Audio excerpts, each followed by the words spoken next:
Hello friends, welcome back. मुझे उम्मीद है कि आपको हमारे सभी वीडियोस पसंद आ रहे होंगे। साथ ही साथ उनका जो कंटेंट है, ग्राफिक्स है, उसको भी आप लोगों ने बहुत बहुत पसंद किया। उसके लिए आप सभी का बहुत बहुत धन्यवाद दोस्तों। आज जिस टॉपिक पर हम बात करने वाले हैं वो है डिजिटल करेंसीज। और डिजिटल करेंसीज के बारे में हम आपको 3 या 4 डिफरेंट स्टेप्स में इसकी पूरी डिटेल आपके साथ साझा करेंगे। सबसे पहले हम आपको बताएंगे कि डिजिटल करेंसीज होती क्या हैं। उसके बाद हम आपसे बात करेंगे कि digital currencies, virtual currencies, crypto currencies, ये अलग अलग टाइप की करेंसीज किसका सबसेट हैं, किसमें क्या इंक्लूडेड है, क्या इनमें डिफरेंसेस हैं और कौन सी ज्यादा सिक्योर है, किस पर्टिकुलर करेंसी को लेकर किस तरह की रिस्क शामिल है दोस्तों। उसके बाद हम बात करेंगे कि दुनिया में जो लेटेस्ट अभी इवेंट्स हुए हैं, चाहे वो एलन मस्क का ट्वीट हो, चाहे वो चाइना का क्रैकडाउन हो, चाहे वो आरबीआई का न्यू सर्कुलर हो, इन सभी चीजों के बारे में आपसे हम डिटेल में डिस्कशन करना चाहेंगे दोस्तों।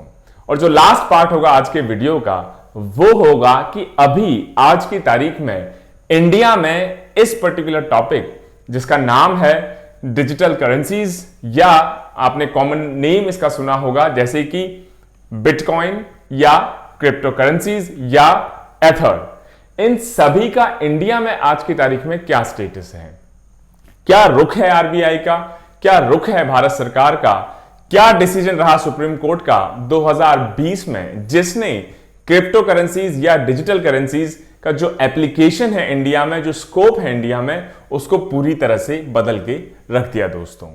तो आइए शुरू करते हैं आज का हमारा लेक्चर, जो कि है digital currencies, crypto currencies, bitcoin, ether, आप कोई भी इसको नाम दें, डॉजकॉइन नाम सुना होगा हाल ही में।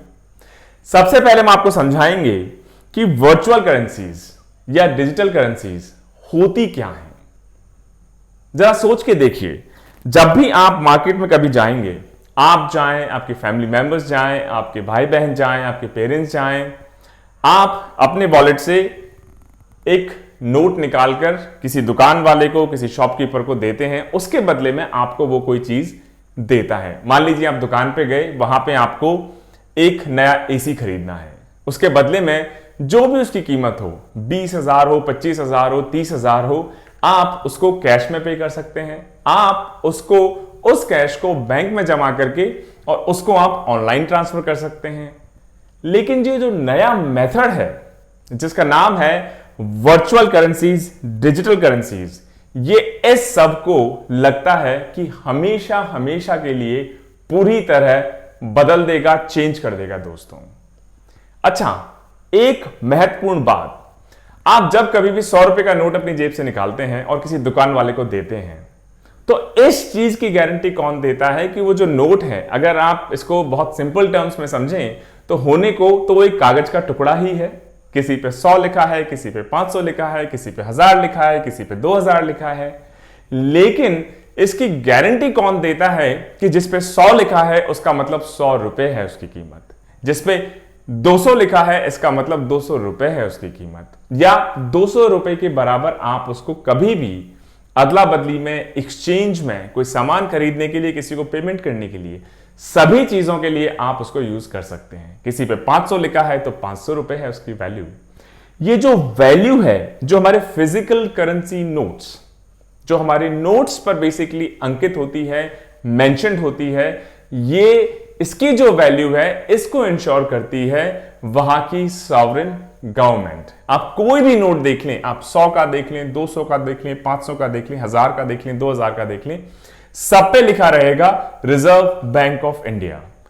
इसका मतलब, इनफैक्ट नीचे ये भी लिखा रहेगा गवर्नर साहब का स्टेटमेंट कि मैं धारक को फला फला रुपए देने की घोषणा करता हूं, प्रॉमिस करता हूं। इसका मतलब जिसके पास ये नोट है उसको हमारा जो सेंट्रल बैंक है, which is reserve bank of India, या फिर मैं कहूंगा रिजर्व बैंक ऑफ इंडिया के माध्यम से हमारी भारत सरकार जो है, सेंट्रल गवर्नमेंट जो है, वो बेसिकली इंश्योर करती है कि और कोई इसका आपको पैसा दे ना दे, लेकिन हम गारंटी देते हैं कि जिसके ऊपर 100 रुपए लिखा है इसकी कीमत 100 रुपए है।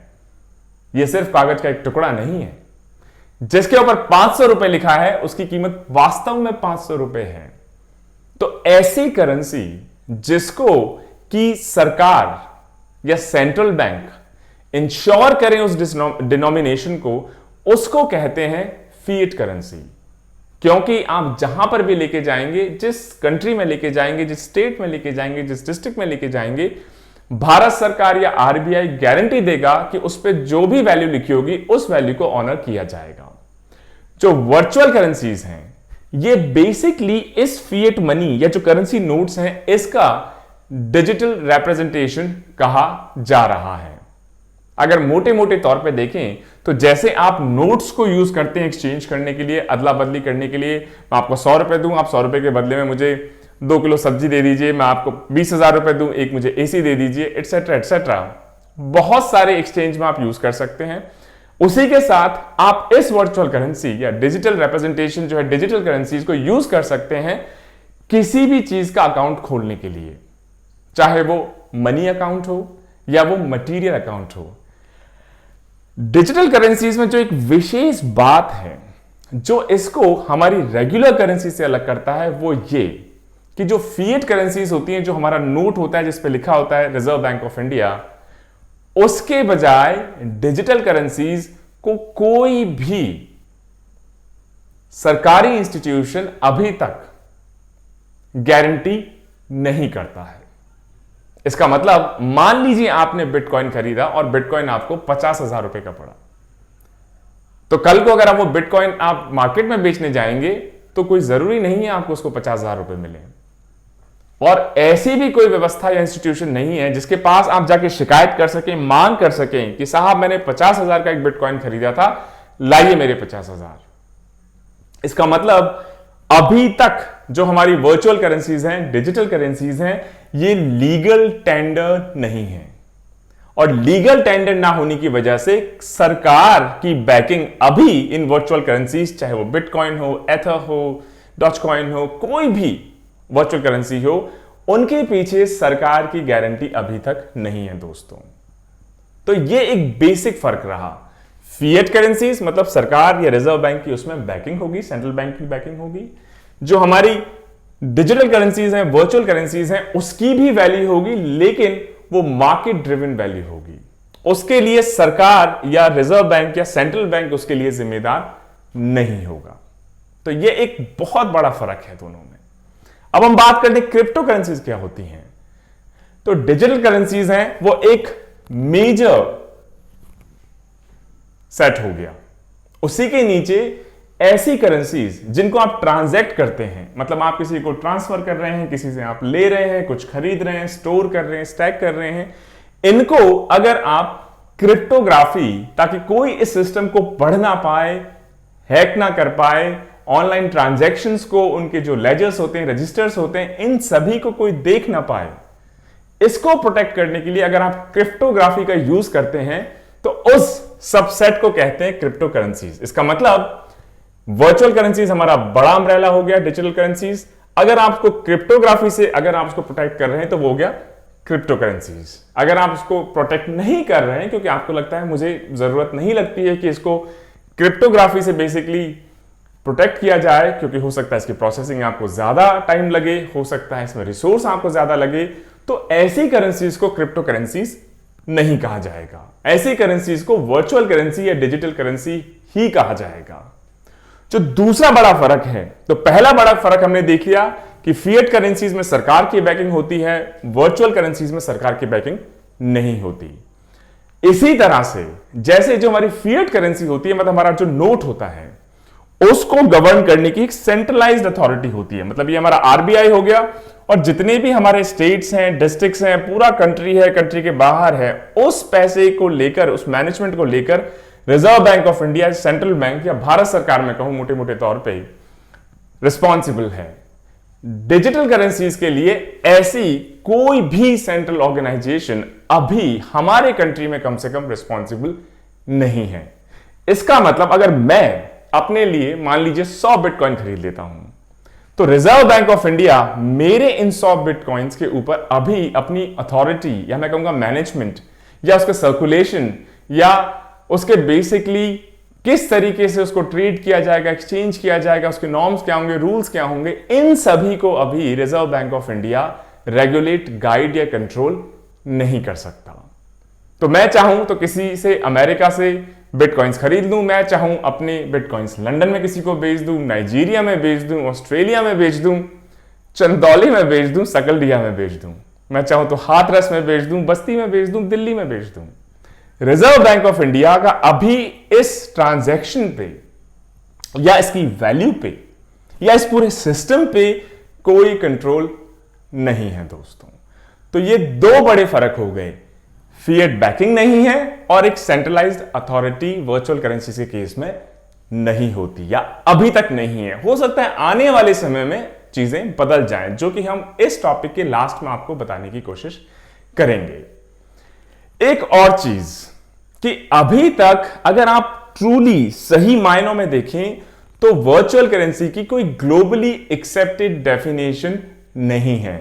अगर एक मोटे मोटे तौर पे जो मैं कहता हूं सभी लोगों ने एक common sense type definition develop कर रखी है कि ये एक ऐसी चीज है जिसको आप वैल्यू एक्सचेंज करने के लिए यूज कर सकते हैं, इसको आप गुड्स एक्सचेंज करने के लिए यूज कर सकते हैं, इसको आप प्रोडक्ट्स एक्सचेंज करने के लिए यूज कर सकते हैं, इसको आप कमोडिटी की अदला बदली एक्सचेंज करने के लिए यूज भी कर सकते हैं।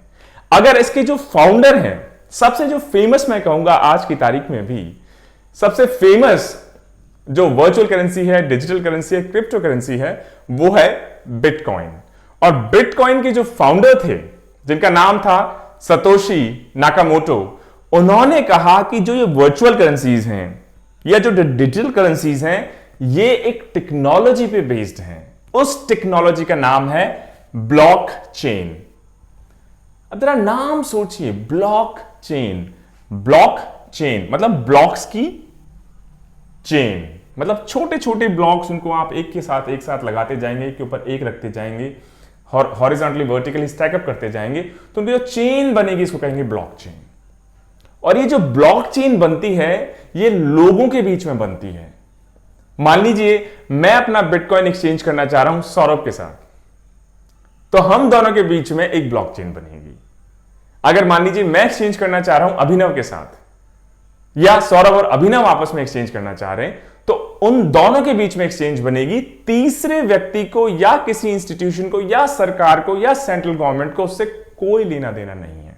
तो इसका मतलब ये एक पीयर टू पीयर ट्रांजैक्शन है, दो लोगों के बीच में ट्रांजैक्शन है, दो एंटिटीज के बीच में ट्रांजैक्शन है, जिसमें किसी थर्ड एंटिटी का, तीसरे व्यक्ति का कोई इंटरफेरेंस, कोई हस्तक्षेप नहीं है।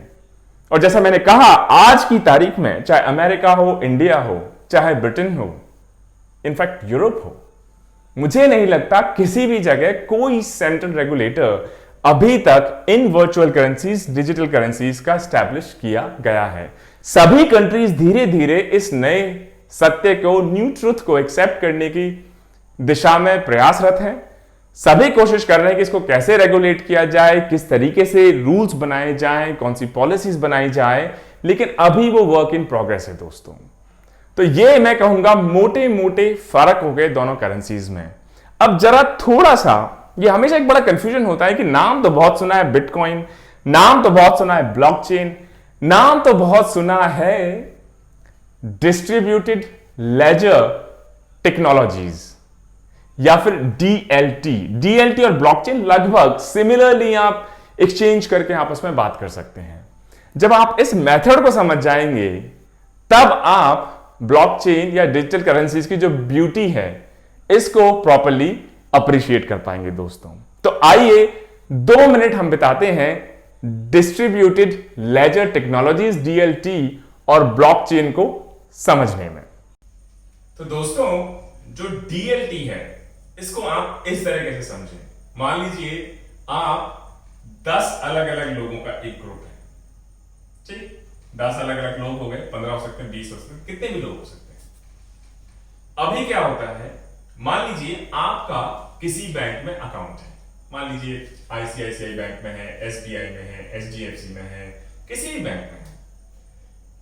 उसके जितने भी ग्राहक होते हैं जब वो आपस में एक्सचेंज करते हैं, मान लीजिए मैंने अपने आईसीआईसीआई बैंक से किसी के एसबीआई अकाउंट में कुछ पैसा ट्रांसफर किया, तो उसका हिसाब किताब कौन रखता है, उसका लेखा जोखा कौन रखता है? आईसीआईसीआई बैंक रखेगा, एसबीआई रखेगा, और जरूरत पड़ने पे हो सकता है आरबीआई भी इनसे डिटेल्स मांग ले। तो मान लीजिए ICICI bank, HDFC bank, SBI bank, Canara bank, इनके मान लीजिए 50 करोड़ अकाउंट होल्डर्स हैं। तो उन सभी 50 करोड़ों लोगों का जितना भी लेखा जोखा है, जो भी ट्रांजैक्शन है, चाहे पैसा आ रहा है चाहे पैसा जा रहा है, रखेगा उसका सारा अकाउंट आईसीआईसीआई बैंक ही। इसी तरीके से अगर एसबीआई है तो एसबीआई, एचडीएफसी तो एचडीएफसी, कोई भी बैंक हो। लेकिन डिस्ट्रीब्यूटेड लेजर टेक्नोलॉजी, इसका मतलब नाम से आप समझ रहे होंगे कि जो लेजर है, लेजर मतलब तो लेखा जोखा है, हिसाब किताब है, वो किसी एक एंटिटी के पास नहीं है, वो डिस्ट्रीब्यूटेड है अलग अलग लोगों के पास। वो उन सभी के पास होगा जो इस ट्रांजैक्शन में इन्वॉल्व है। इसका मतलब अगर मैं 10 लोगों की ट्रांजैक्शन टीम एक बना दूं तो सभी के पास अपना अपना अपना अपना एक लेजर रहेगा।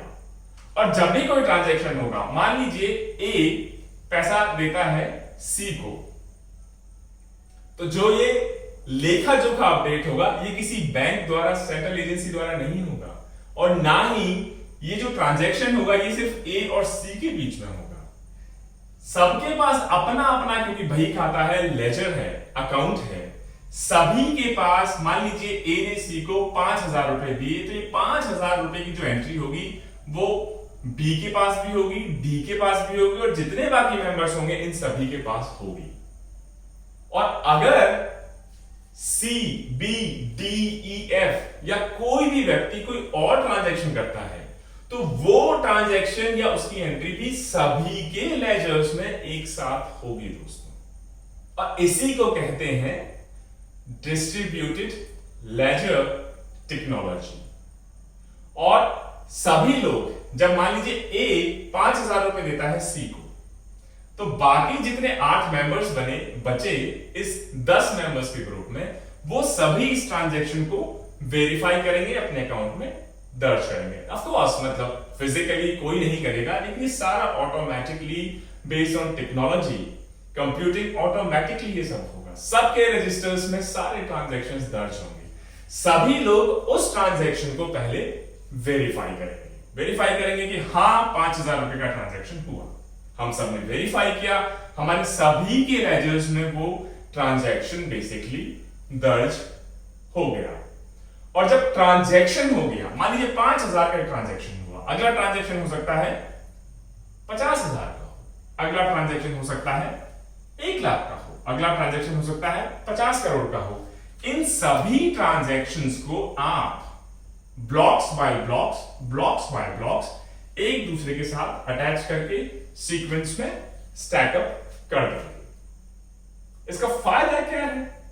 इसका फायदा है कि अगर कोई भी कोशिश करेगा कि इनमें से कोई भी एंट्री को बदल दिया जाए, फॉर्ज कर दिया जाए, फर्जी तरीके से कोई ट्रांजैक्शन करने की कोशिश की जाए, तो जब आप एक ब्लॉक के साथ छेड़छाड़ करेंगे तो बाकी सभी ब्लॉक्स भी डिस्टर्ब हो जाएंगे।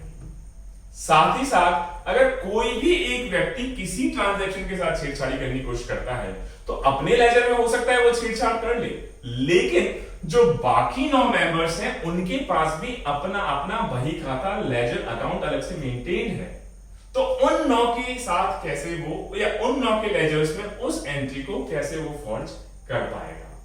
इसका मतलब ये ऐसी टेक्नोलॉजी है जिसमें आप डिफरेंट ट्रांजैक्शंस को अलग अलग ब्लॉक्स में रखते हैं, उन ब्लॉक्स को आप स्टैकअप करते हैं, जिसको बोलते हैं ब्लॉक्स की चेन, और ये हो गया ब्लॉक चेन। और क्योंकि सारे ब्लॉक्स एक दूसरे के ऊपर स्टैक्ड अप है, आप एक बॉक्स को हटाने की कोशिश करेंगे, चेंज करने की कोशिश करेंगे, तो सारे ब्लॉक्स पे उसका फर्क पड़ेगा। साथ ही साथ एक व्यक्ति अगर अपना लेजर चेंज करता है, अपना ब्लॉक चेंज करता है, अपना काउंट चेंज करता है, तो चूंकि बाकी सबके इंडिपेंडेंट लेजर्स हैं, डिस्ट्रीब्यूटेड लेजर टेक्नोलॉजी है, बाकियों में जब तक वो फर्क नहीं आ जाएगा, वेरिफिकेशन नहीं होगा, सभी लोग उस वेरिफिकेशन के बाद एक्सेप्ट नहीं कर लेंगे और सबके रजिस्टर अपडेट नहीं हो जाएंगे, इस ट्रांजैक्शन को नहीं माना जाएगा। तो एक तरीके से ये कह सकते हैं कि अभी की जो टेक्नोलॉजी है उसके हिसाब से मैं ऐसे कहूंगा काफी टेम्पर प्रूफ है। इसमें आप चेंज नहीं कर सकते, इसमें आप बदलाव नहीं कर सकते अनऑथोराइज्डली। सिर्फ इसमें आप ऑथोराइज ट्रांजैक्शन ही कर सकते हैं। आप बैकडेट में कोई गड़बड़ नहीं कर सकते। और जो डीएलटी टेक्नोलॉजी है, इसमें इंडिपेंडेंट कंप्यूटर्स बेसिकली इन्वॉल्व होते हैं, जिनको आप कहते हैं नोड्स। ये सारे इंडिपेंडेंट कंप्यूटर्स बेसिकली जिनको नोड्स कहते हैं, ये रिकॉर्ड करेंगे, शेयर करेंगे, सिंक्रोनाइज करेंगे ट्रांजैक्शंस को अलग अलग लेजर्स में। मान लीजिए हम 10 लोग हैं, मैं हूं, सौरभ है, अभिनव है, हमारा अलग अलग लेजर होगा, हर लेजर एक कंप्यूटर मेंटेन करेगा। ये इनको नोड्स कहेंगे। ये नोड्स बेसिकली कोई भी ट्रांजैक्शन होगा, इसको हमारे अकाउंट में, इनका जो कंप्यूटर होगा वो इनके अकाउंट में, इनका जो कंप्यूटर होगा इनके अकाउंट में, सभी अपडेट करेंगे, सभी वेरीफाई करेंगे और उसी के बाद उसको एक वैलिड ट्रांजैक्शन के रूप में सभी के साथ बेसिकली अपडेट किया जाएगा, रजिस्टर किया जाएगा। तो इसका फायदा क्या? इसका फायदा कि एक तो हमें कोई सेंट्रल एजेंसी नहीं चाहिए, आईसीआईसीआई बैंक, आरबीआई टाइप, जो खुद एक मुनीम की तरह सबका बही खाता मेंटेन रखे। दूसरी चीज, सभी अपना अपना इंडिपेंडेंटली वेरीफाई करेंगे ट्रांजैक्शन को, तो उसमें आप टेम्पर नहीं कर सकते, फर्जीवाड़ा नहीं कर सकते। तीसरी चीज, इसमें जब तक चीजें चेंज नहीं हो जाती, जब तक कि बाकी मेंबर्स भी बेसिकली उसको वेरीफाई करके अपडेट नहीं करते। तो इस कारण ये जो टेक्नोलॉजी है सिर्फ फाइनेंशियल ट्रांजैक्शन या वित्तीय ट्रांजैक्शंस के लिए ही नहीं, लेकिन किसी भी तरह का ट्रांजैक्शन हो। ये ट्रांजैक्शन हो सकता है आपके हेल्थ रिकॉर्ड्स का। मान लीजिए मैं 5 बार अलग अलग हॉस्पिटल्स में गया, मैंने अपनी जांच करवाई, ब्लॉकचेन में मेरा हेल्थ रिकॉर्ड पूरी तरह मेंटेन है। अगर कोई कोशिश करेगा मेरे हेल्थ रिकॉर्ड से छेड़छाड़ करने की, तो जैसे ही वो किसी ब्लॉक को छेड़ने की कोशिश करेगा, इमीडिएटली बाकी ब्लॉक्स भी डिस्टर्ब हो जाएंगे। और जो अलग अलग स्टेक होल्डर्स हैं, जब तक वो वेरीफाई नहीं कर लेंगे उस चीज को, ये चेंज आप नहीं कर पाएंगे। तो वही जो फ्रॉड ट्रांजैक्शन है, फर्जी ट्रांजैक्शन है, मुझे लगता है काफी हद तक उस पर लगाम लग सकती है। तो चाहे मनी ट्रांजैक्शन हो, सिक्योरिटी ट्रांजैक्शंस हो, चाहे जमीन के ट्रांजैक्शंस हो, चाहे सब्जी बेचने के ट्रांजैक्शंस हो, चाहे एसी खरीदने के ट्रांजैक्शंस हो, कार खरीदने के ट्रांजैक्शन हो, किसी की आइडेंटिटी ट्रांजैक्शंस हो, ये सारे अलग अलग फील्ड्स में, डिफेंस हो, नेशनल सिक्योरिटी हो, इन सब चीजों में इस टेक्नोलॉजी का बेहद ही मुझे लगता है यूज होना शुरू हो गया है और आने वाले समय में इसका यूज और तेजी से बढ़ेगा दोस्तों।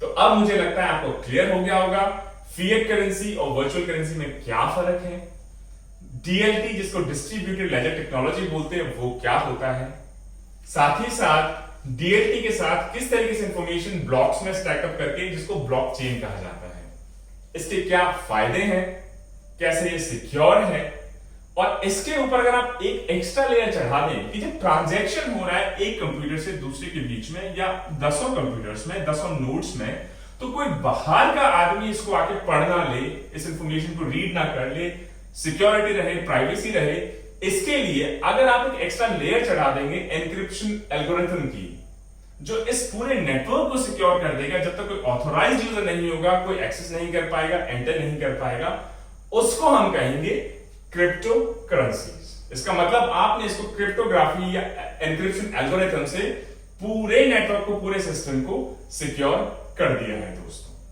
तो ये रही मोटी मोटी बात। अगर कोई आपसे पूछे कि मुझे बताइए ये virtual currencies, digital currencies, bitcoin, blockchain, distributed laser technologies, ये आखिर है क्या और इतना क्यों इसके संबंध में इतना बवाल मचा हुआ है, हर कोई इसी की बात कर रहा है, कोई ट्वीट कर रहा है, कोई व्हाट्सएप कर रहा है, नई नई चीजें निकल कर आ रही हैं। आज जो हमारे पास पैसा है, नोट्स हैं, उसमें ऐसी क्या चीज नहीं है जो इस नई मेथड, इस नई टेक्नोलॉजी में है। तो मुझे लगता है दोस्तों कहीं ना कहीं अभी तक के डिस्कशन से आपको इन सभी सवालों का जवाब किसी ना किसी फॉर्म में मिल गया होगा। तो दोस्तों अब बात करते हैं कि ये जो वर्चुअल करेंसीज हैं, क्रिप्टो करेंसीज हैं, डिजिटल करेंसीज हैं, क्या ये डेंजरस है, क्या किसी तरह की रिस्क इनमें है, क्या इश्यूज हो सकते हैं बेसिकली इन नई टेक्नोलॉजीज को, न्यू टाइप ऑफ करेंसीज को यूज करने में।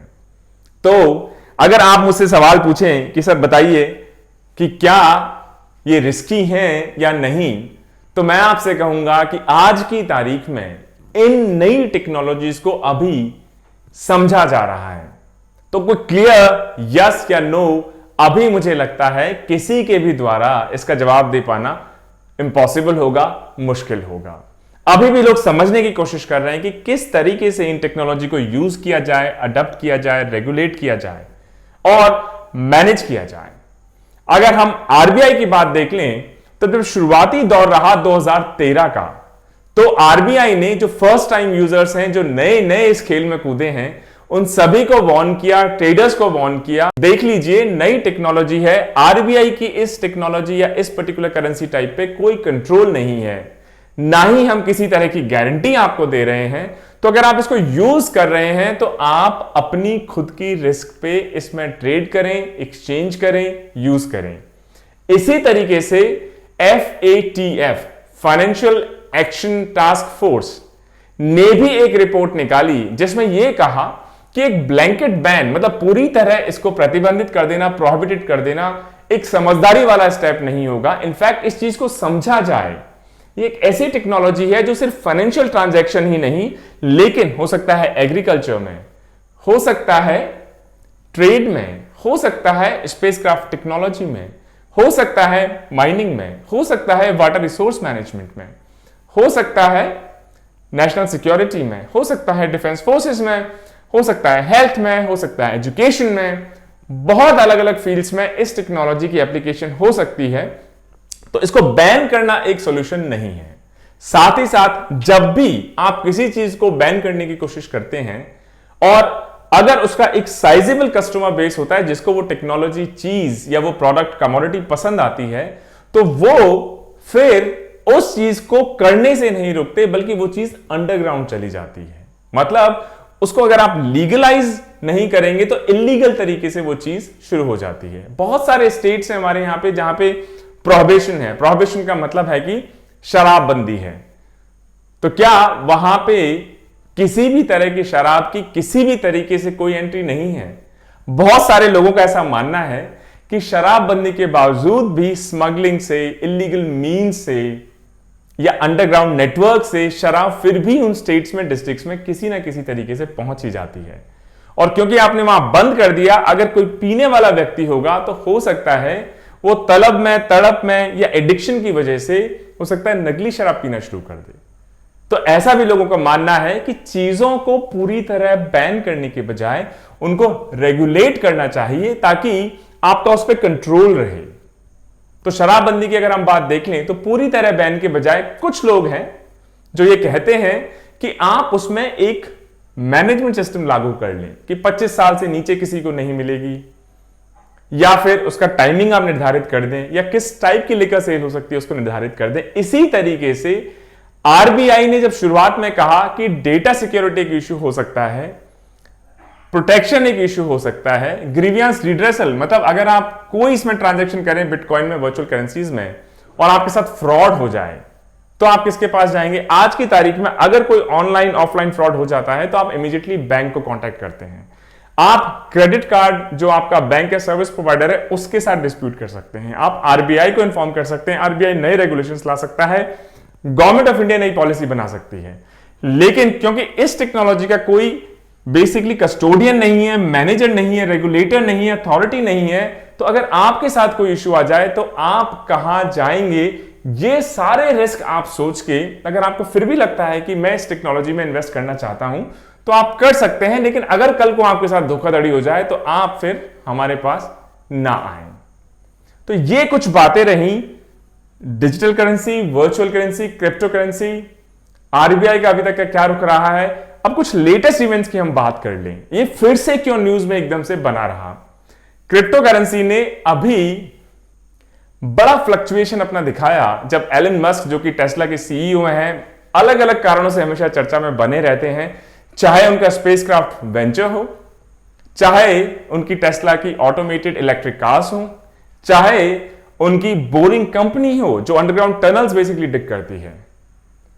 इन सभी के कारण एलन मस्क जिस भी सब्जेक्ट पे अपना व्यू रखते हैं, एक्सप्रेस करते हैं, एक पावरफुल इंफ्लुएंस देखा जाता है उस पर्टिकुलर टॉपिक के ऊपर। हाल ही में बीच में आपने देखा होगा, 2 महीने पीछे चले जाएं तो व्हाट्सएप का जब सिक्योरिटी इश्यूज के बारे में चर्चा होने लगी तो एलन मस्क ने एक सिंपल ट्वीट किया, यूज सिग्नल।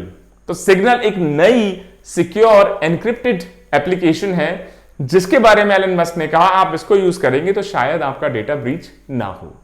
इसी तरीके से एलन मस्क ने अभी क्रिप्टो करेंसीज पे बेसिकली ट्वीट किया और उसके बाद पूरे क्रिप्टो करेंसी मार्केट में मैं कहूंगा हाहाकार मच गया। अगर हम टोटल वैल्यू देख लें कि क्रिप्टो करेंसी की हम बात तो कर रहे हैं, लेकिन क्या एक साइजेबल ऑडियंस, एक साइजेबल कस्टमर बेस इसका आज की तारीख में दुनिया में एग्जिस्ट करता है?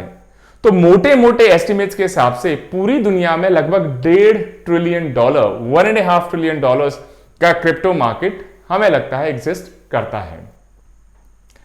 अभी जब एलन मस्क ने बिटकॉइन, डॉजकॉइन के बारे में ट्वीट किया और उसके बाद उनकी प्राइसेस में बेसिकली अप्स एंड डाउन्स पिछले मुझे लगता है 6 वीक 7 वीक्स में देखने को मिले, तो सभी ये सोचने पे मजबूर हो गए कि हमें तो ऐसा लगता था ये ऐसी टेक्नोलॉजी है जिसपे किसी एक इंस्टीट्यूशन का, जिसपे एक किसी व्यक्ति का, जिसपे एक किसी देश का मोनोपोली या आधिपत्य नहीं है।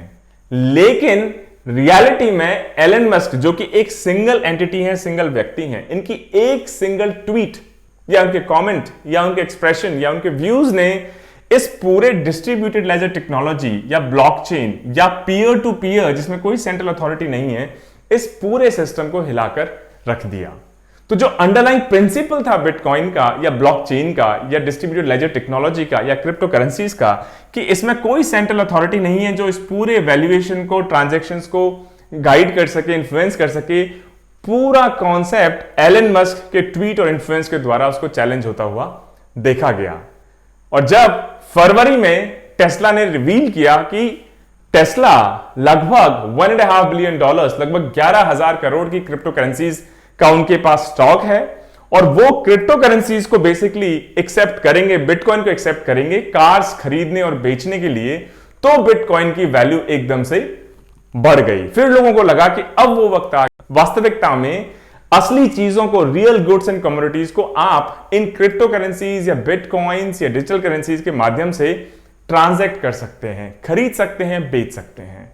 और सिर्फ एलन मस्क ही नहीं, दुनिया के बड़े नामी गिरामी नाम मैं कहूंगा, जिसमें चाहे जेपी मॉर्गन हो, चाहे उसमें पेपाल हो, चाहे BNY मेलन हो, अमेरिका के सबसे ओल्डेस्ट बैंक हो, ये सभी अब धीरे धीरे क्रिप्टो करेंसीज के बारे में सीरियस होते जा रहे हैं। दोस्तों, अगर आप देख लें कुछ कंट्रीज के नाम, सिंगापुर, स्विट्जरलैंड, माल्टा, इन्होंने अब बड़ी तेजी के साथ क्रिप्टो फ्रेंडली पॉलिसीज, ताकि उससे नए टाइप के जॉब्स उनकी कंट्रीज में क्रिएट हो, उस पर काम करना शुरू कर दिया है। इन कंट्रीज ने एक्सेप्ट कर लिया है कि ये ऐसी टेक्नोलॉजी है जिसको रोका जाना संभव नहीं है। तो जब वो टेक्नोलॉजी रुक नहीं सकती, तो क्यों ना इसमें फर्स्ट मूवर एडवांटेज लिया जाए, पहले इसमें एंटर किया जाए, दूसरे देशों से आगे निकला जाए, इसकी पॉलिसीज बना दी जाए, रूल्स बना दिए जाए, सेंट्रल अथॉरिटी बना दिए जाए। अब हम बात देख लें एक दूसरे एक्सट्रीम की। अगर आप हाल ही का चाइनीज क्रैकडाउन देखें, तो चाइना ने 2017 में जितने भी टाइप की डिजिटल करेंसीज थी उन पे बैन लगा दिया था, क्योंकि चाइनीज का मानना है कि इस तरह की करेंसी में कोई वैल्यू नहीं है, रिस्क बहुत है, फ्रॉड हो सकता है।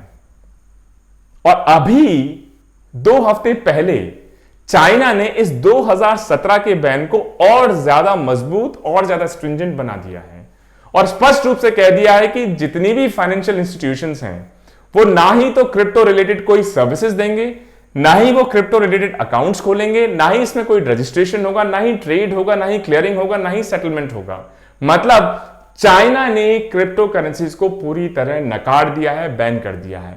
तो एक तरफ तो इसके इतने सारे एडवांटेज जिसको लेकर बहुत सारे कंट्रीज अब सीरियस हो गए हैं इसके अडॉप्शन के बारे में, दूसरी तरफ world's second largest economy China, जिसने इसको सिरे से खारिज कर दिया है। अब दुनिया मैं कहूंगा 2 धड़ों में बट गई है। काफी सारे फैंसिटर्स भी हैं कि जाएं ना जाएं, रुकें, वेट करें या इस दौड़ में कूद जाएं। अब दोस्तों हम बात करते हैं कि हमने क्रिप्टो करेंसीज की बात की, हमने एलन मस्क की बात की, हमने बड़े बड़े कंपनीज की बात की, हमने कंट्रीज की बात की, हमने चाइना की बात करी। ये बताइए कि इंडिया की क्या कहानी है। इंडिया की कहानी अभी एक इवॉल्विंग लव स्टोरी की तरह है। अगर आप इंडिया की बात कर लें तो जैसे पूरी दुनिया में लगभग $1.5 ट्रिलियन कि इकोनॉमी मानी जाती है डिजिटल करेंसीज की, उसी तरह इंडिया का एक मोटा मोटा अनऑफिशियल वैल्यूएशन है लगभग $1.5 बिलियन, मतलब लगभग 10,000 करोड़ की डिजिटल करेंसी या बिटकॉइन या एथर या वर्चुअल करेंसीज या क्रिप्टो करेंसीज का ओवरऑल एक बास्केट इंडिया में शायद अब डेवलप हो चुका है। गवर्नमेंट ने एक्चुअली अभी जो लेटेस्ट व्यू है गवर्नमेंट का वो है कि जो प्राइवेट डिजिटल करेंसीज हैं, चाहे वो बिटकॉइन हो, एथर हो, एटसेट्रा एटसेट्रा, इन सबको बैन कर दिया जाए और इनको बैन करके रिजर्व बैंक ऑफ इंडिया खुद अपनी एक डिजिटल करेंसी लॉन्च करे और जो कोई भी डिजिटल करेंसीज में ट्रांजैक्ट करना चाहे वो इस आरबीआई या रिजर्व बैंक ऑफ इंडिया या गवर्नमेंट ऑफ इंडिया जो बैकिंग के साथ अपनी डिजिटल करेंसी लॉन्च करेंगे उसको यूज कर पाए। इसका मतलब है, अगर आप इसको मोटे मोटे तौर पे देख लें, कि चाइना ने इनको पूरी तरह बैन कर दिया है, इंडिया में एक्टिवली इसके यूज को एक्सप्लोर किया जा रहा है। इनफैक्ट ये कहा जा रहा है कि प्राइवेट करेंसीज को चाहे हम बैन कर दें, लेकिन आरबीआई खुद एक अपनी सॉवरेन या गवर्नमेंट ऑफ इंडिया अपनी एक सॉवरेन डिजिटल करेंसी लॉन्च करे और ऐसे कस्टमर्स जो रियली में इसमें इंटरेस्टेड है इसको यूज कर सके, क्योंकि इसके फायदे बहुत हैं। जैसा हमने कहा, इसको आप फाइनेंस में यूज कर सकते हैं, इसको आप मॉर्टगेज में यूज कर सकते हैं, इसको आप डिजिटल आइडेंटिटी मैनेजमेंट में यूज कर सकते हैं, इसको आप केवाईसी में यूज कर सकते हैं, इसको आप क्रॉस बॉर्डर फंड ट्रांसफर में यूज कर सकते हैं, इसको आप पेमेंट एंड क्लियरेंस सिस्टम में यूज कर सकते हैं, इसको आप पेंशन में यूज कर सकते हैं, इसको आप हेल्थ में यूज कर सकते हैं, इसको आप एजुकेशन में यूज कर सकते हैं, एग्रीकल्चर में यूज कर सकते हैं, इरिगेशन में यूज कर सकते हैं, नेशनल सिक्योरिटी में यूज कर सकते हैं। ढेरों सैकड़ों यूटिलाइजेशन है और इस वजह से इसको बैन करने के बजाय, ताकि ये वॉलेटाइल ज्यादा ना रहे कि एक ट्वीट कर दे तो एकदम करेंसी ऊपर पहुंच गई, दूसरा ट्वीट कर दे करेंसी नीचे आ गई, बीच में अगर किसी को कोई ट्रांजैक्शन में इश्यू हो तो कोई अथॉरिटी नहीं है, किससे बात करें, इन सारे इश्यूज को रिजॉल्व कर सकें और एक प्रॉपर अवेयरनेस कैंपेन के थ्रू सभी पूरे कंट्री को इसके बारे में एजुकेट किया जा सके, इसका फायदा समझाया जा सके। इसको ध्यान में रखते हुए इंडिया का जो लेटेस्ट व्यू है वो ये है कि हम प्राइवेट को बैन करके अपनी एक सरकारी डिजिटल करेंसी लॉन्च करें। अब हम थोड़ा सा टाइम में पीछे चले जाएं, ऐसा क्यों करना पड़ा आरबीआई को? 2013 में जब आरबीआई ने पहली बार लोगों को वार्न किया कि डिजिटल करेंसीज के साथ बहुत सारे रिस्क हैं, वॉलेटाइल है, सेंट्रल एजेंसी नहीं है, ग्रीवियंस रिड्रेसल के लिए कोई मैकेनिज्म नहीं है, फ्लक्चुएट कर सकती है, कोई इश्यू आ जाए तो आप किसके पास जाएंगे, तमाम चीजें। 2018 में आरबीआई ने सर्कुलर निकाला जिसमें डिजिटल करेंसीज को इंडिया में पूरी तरह बैन कर दिया गया और उस सर्कुलर, उस डिसीजन को सुप्रीम कोर्ट में चैलेंज किया गया और 4 मार्च 2020, 4 मार्च 2020 को सुप्रीम कोर्ट ने ये जो आरबीआई का बैन था डिजिटल करेंसीज पे, इस बैन को आरबीआई ने हटा दिया, मानने से मना कर दिया। सुप्रीम कोर्ट ने कहा कि ये जो बैन है ये हमारे संविधान, हमारे कॉन्स्टिट्यूशन के आर्टिकल 19(1)(g) का प्रोपोर्शनलिटी टेस्ट पास नहीं करता। 19(1)(g) इस देश के सभी नागरिकों को, सिटीजन्स को ये राइट देता है कि जिसका जो मन हो वो प्रोफेशन प्रैक्टिस कर सकता है, जिसका जो मन हो वो काम धंधा कर सकता है, ट्रेड कर सकता है, बिजनेस कर सकता है, उसमें स्टेट मतलब कि सरकार किसी तरह का हस्तक्षेप नहीं करेगी। तो सुप्रीम कोर्ट ने कहा कि आप इस तरीके से बैन नहीं कर सकते। अगर किसी का मन है बिटकॉइंस में ट्रेड करने का तो आरबीआई रोके उसे, इसके बजाय क्यों ना आप रेगुलेट करें इसे, जो रिस्क है उनको एड्रेस करें, एक प्रॉपर पॉलिसी आप लाएं। और इसी कारण 2018 का जो आरबीआई का बैन था, जिसको 2020 मार्च में सुप्रीम कोर्ट ने ओवरटर्न कर दिया, उसके बाद से आरबीआई काफी सीरियस बेसिकली हो गया है कि अब किस तरीके से हम अपनी करेंसी लॉन्च करके अपने देश को जो इसके डिफरेंट फायदे हैं उसका लाभ पहुंचा सकें। आरबीआई ने कहा है कि आरबीआई भी अब डीएलटी टेक्नोलॉजी, जो हमने शुरुआत में डिस्कशन किया, डिस्ट्रीब्यूटेड लेजर टेक्नोलॉजी, के सबके पास अपना अपना रजिस्टर होता है, साथ ही साथ ब्लॉकचेन टेक्नोलॉजी, इसको एक्सप्लोर करके इंप्लीमेंट किया जाए सेंट्रल बैंक डिजिटल करेंसी या CBDC, सेंट्रल बैंक की खुद की डिजिटल करेंसी। अगर एक सर्वे आप देख लें पूरे वर्ल्ड में आज, तो बैंक ऑफ इंटरनेशनल सेटलमेंट के हिसाब से लगभग 80% सेंट्रल बैंक्स जो हैं, मतलब आरबीआई जैसे जैसे हमारा आरबीआई है, अलग अलग कंट्रीज के अलग अलग सेंट्रल बैंक्स हैं, 80% 80% से ज्यादा सेंट्रल बैंक्स एक्सप्लोर कर रहे हैं डिजिटल करेंसीज को लेकर, और कोशिश यही कर रहे हैं कि सब अपनी अपनी सिक्योर डिजिटल करेंसी लॉन्च करें, अपने सिटीजन्स को इसका फायदा दे सकें। इंडिया ने इसमें जो बड़ा कॉन्क्रीट एक मजबूत कदम उठाने की जो कोशिश की है, उस डायरेक्शन में कोशिश की है, वो है the crypto currency and regulation of official digital currency bill 2021। इस बिल के माध्यम से, जैसा मैंने पहले कहा, कि सारे प्राइवेट डिजिटल करेंसीज को बैन किया जाएगा और सरकार अपनी ऑफिशियल डिजिटल करेंसी लॉन्च करेगी, जिसके रूल्स, जिसके रेगुलेशंस, जिसके क्या मायने होंगे, कोई दिक्कत आ जाए तो आप कहां जाएंगे, इन सभी चीजों का उसमें ध्यान रखा जाएगा दोस्तों। तो दोस्तों, ये रहा आज का लेक्चर, जो कि था डिजिटल करेंसीज पे, वर्चुअल करेंसीज पे, क्रिप्टो करेंसीज पे, क्या होते हैं ये, क्या होता है डिस्ट्रीब्यूटेड लेजर टेक्नोलॉजी DLT, क्या होती है ब्लॉकचेन, कहां कहां इसके एप्लीकेशंस हो सकते हैं, क्या इसके फायदे हैं, क्या इसके नुकसान हैं, क्या क्या अलग अलग कंट्रीज की इसमें पॉलिसी है, चाहे वो चाइना हो, चाहे स्विट्जरलैंड हो, माल्टा हो, सिंगापुर हो, इंडिया की इसमें क्या पोजीशन रही है, 2013 में आरबीआई की एडवाइजरी क्या रही, 2018 में आरबीआई का बैन क्या रहा, 2020 में सुप्रीम कोर्ट ने बेसिकली इस बैन को हटाया प्रोपोर्शनलिटी टेस्ट हमारे कॉन्स्टिट्यूशन 19(1)(g को ध्यान में रखते हुए, और आज की तारीख में 2021 में जो प्लान है मॉनसून सेशन में कि हम अपना सेंट्रल गवर्नमेंट या सेंट्रल डिजिटल करेंसी लॉन्च करें, उसके बारे में आज हमारी क्या ओपिनियन है, क्या प्लान्स हैं। दोस्तों, हमें उम्मीद है कि पुराने लेक्चर्स, पहले के लेक्चर्स की तरह ये लेक्चर भी आपको इंफॉर्मेटिव लगा होगा, आपको पसंद आया होगा। So please stay tuned for our next set of videos. Until then, जय हिंद, जय भारत।